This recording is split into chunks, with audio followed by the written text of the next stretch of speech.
Ndagusuhuje wowe ukomeje gutega amatwi iyi Bugingo Empire, naho ngiye muba murimo kumva nitwa Joseph Bugingo.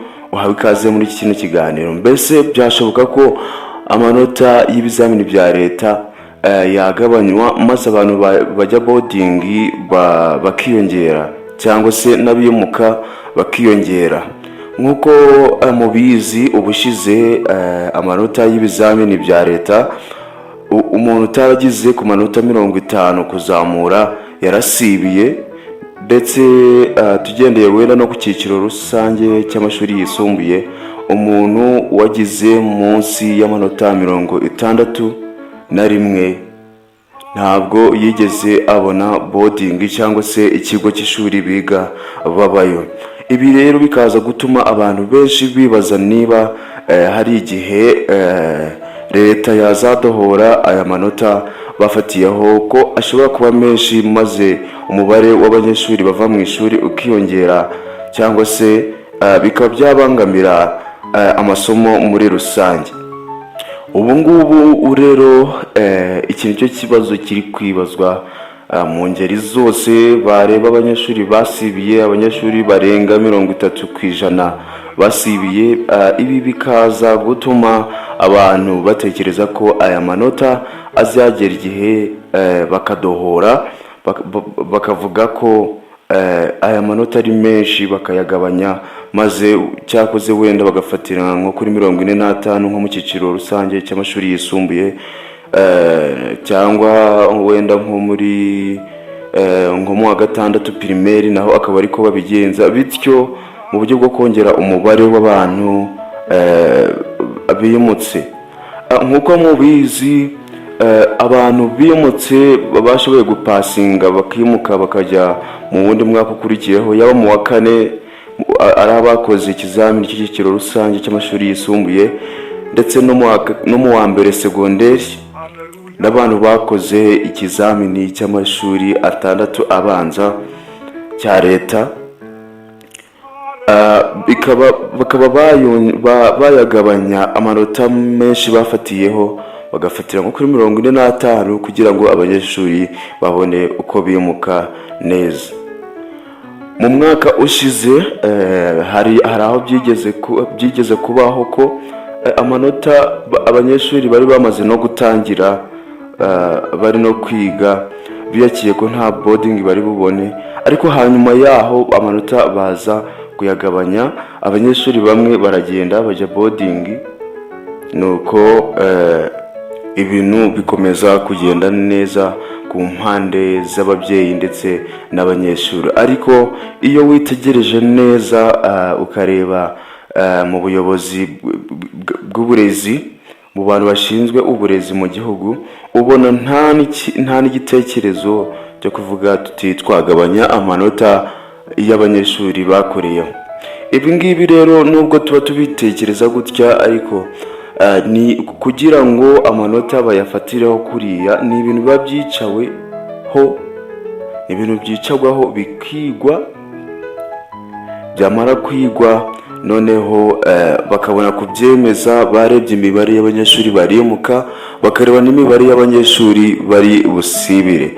Ibi rero ntabwo byiza bibatungura habe na gato, kuko barabibonaga ko nibajya kubikora hazavuka ikibazo cy'uko hazasibira benshi, ndetse n'abandi benshi ntibabone ubujya muri boarding. Noneho ngira ngo murabizi neza ko abakoze uyu mwaka 2024-2025 bahuye n'ikibazo gikomeye cyane cyabatunguye, kugeza wenda tuvuge nko mu cyiciro rusange cy'amashuri yisumbuye, ndetse n'abakoze ikizamini gisoza mu wa 6 w'amashuri abanza. Baratunguwe cyane, ntabwo biyumvishaga ko aya manota byanga byakunda ariyo bari kuzafatiraho. Hanyuma rero biza kurangira ariyo bafatiyeho, abenshi barasibira, ariko ntibyatuma icyemezo cyafatiwe mu nzego z'ubuyobozi zishinzwe uburezi kidakurikizwa. Noneho dusibye n'ibyo, uyu munsi ku tariki ya 1 z'ukwezi kwa 9 muri uyu mwaka w'ibihumbi 2025 nibwo amanota y'ibizamini bya leta mu wa gatandatu w'amashuri yisumbuye niho amanota ari buze gutangazwa.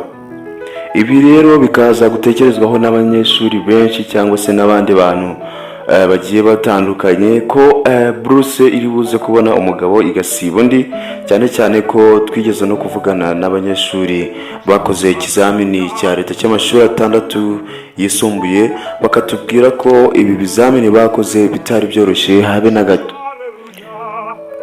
Nk'uko mwabibonye rero ari n'abatagiye guhabwa Bruce cyangwa diplome, ari ndi kuvuga abakoze ikizamini cy'icyiciro rusange cy'amashuri yisumbuye ndetse n'abakoze ikizamini cyo mu wa gatandatu gisoza amashuri abanza, ko bitaboroheye habe na gake kugira ngo aya manota leta yafatiyeho abantu benshi bayagire. Abantu bayagize ni makeya nk'uko byagiye bigaragara mu buryo bugiye butandukanye.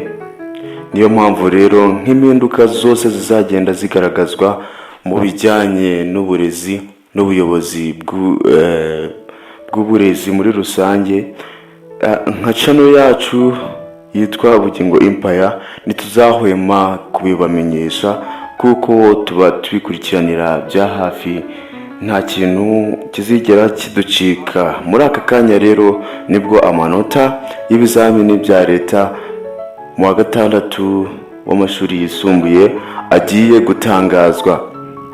Nkwibutse ko njyemo murimo kumva kuri izi mikoro nitwa Joseph Bugingo, naho iyi channel yacu ikitwa Bugingo Empire.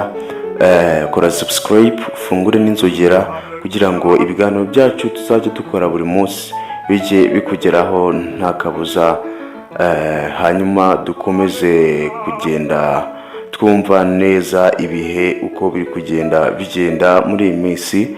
Amakuru yo mugomba kuyagezwaho byihuse 5 kuri 5 kuri iyi channel yacu yitwa Bugingo Empire. Nk'uko byavuzwe rero cyangwa se nk'uko mwanabibonye mu mwaka ushize 2023-2024 mu wa gatandatu w'amashuri yisumbuye ababonye Bruce zatanzwe guhera wenda biterwa n'amashami wiga, ariko dufashe nko ku ishami rya RKK kubera ko yari kiri RKK ntabwo bari bagashize mu gifaransa ngihinduke RFK. Ubwo rero muri RFK bafatiye ku manota 83 kugira ngo umuntu abone Bruce.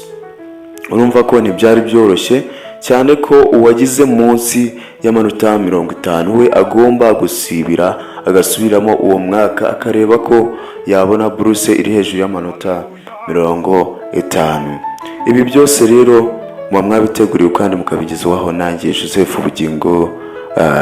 Reka dukomeze kugenda tubifuriza ibihe byiza. Imana ibane namwe ibarinde, naho ubutaha. Ciao ciao.